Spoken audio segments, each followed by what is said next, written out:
महादेव। कल हम पढ़ रहे थे चैप्टर के बारे में electricity and it's component.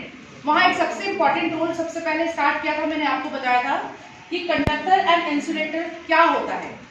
We all are having many things surrounding us, बहुत सारे हमारी चीज है आसपास, लकड़ी भी है, प्लास्टिक भी है, ओके, रबड़ भी है, मेटल्स भी है। मेटल्स लाइक सोना, चांदी, तांबा, जो भी आप बोलते हैं सब मेटल्स हैं।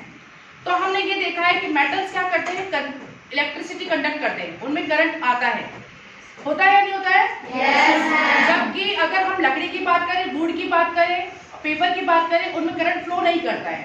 तो एक चीज आपको मैं बताना चाहती हूँ, चाहे वो कंडक्टर हो, चाहे वो इंसुलेटर हो, या हम कहें चाहे वो नॉन मेटल हो, नॉन मेटल चाहे मेटल, सभी के अंदर एक स्मॉलेस्ट पार्टिकल होता है जिसको हम क्या बोलते हैं, एटम। क्या बोलते हैं? एटम। स्मॉलेस्ट पार्टिकल होता है जिसे हम एटम कहते हैं। जूम कर लेना। इन एटम्स के अंदर 3 सब एटॉमिक पार्टिकल्स होते हैं, जो हमने बोला था इलेक्ट्रॉन्स, प्रोटॉन्स एंड न्यूट्रॉन्स। ठीक है, इनके अंदर क्या होता है, इलेक्ट्रॉन्स, प्रोटॉन्स एंड न्यूट्रॉन्स। अब जब इलेक्ट्रॉन, प्रोटॉन्स एंड न्यूट्रॉन्स हैं तो हमने करंट किसको बोला था, जैसे ही हम वायर को, किसी भी मेटल को प्लग में लगा के स्विच ऑन करते हैं तो उसमें करंट आता है। किसी भी वायर को, चाहे हम कॉपर की वायर ले, चाहे लोहे का कुछ भी ले, मेटल्स को करते तो करंट आता है। लेकिन हम नॉन मेटल्स को करते हैं, चाहे लकड़ी को करें, चाहे पेपर को करें, चाहे रबड़ को करें, उनमें करंट नहीं आता है। तो कारण क्या है, जैसे ही हम मेटल को डालते हैं तो उसके एटम्स के जो इलेक्ट्रॉन्स होते हैं वो लूजली बंधे हुए होते हैं और वो इजीली फ्री मूवमेंट करते हैं। तो flow of electrons is known as current. Flow of electron is known as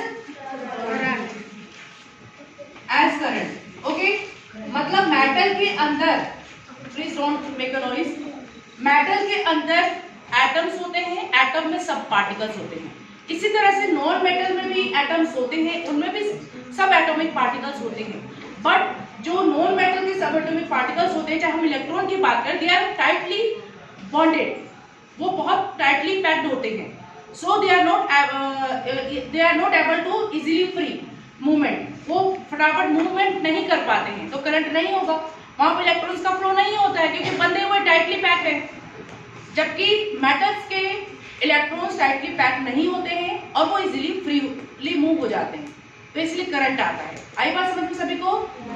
ठीक है, आपको अच्छी लगे तो like and subscribe and share जरूर करें।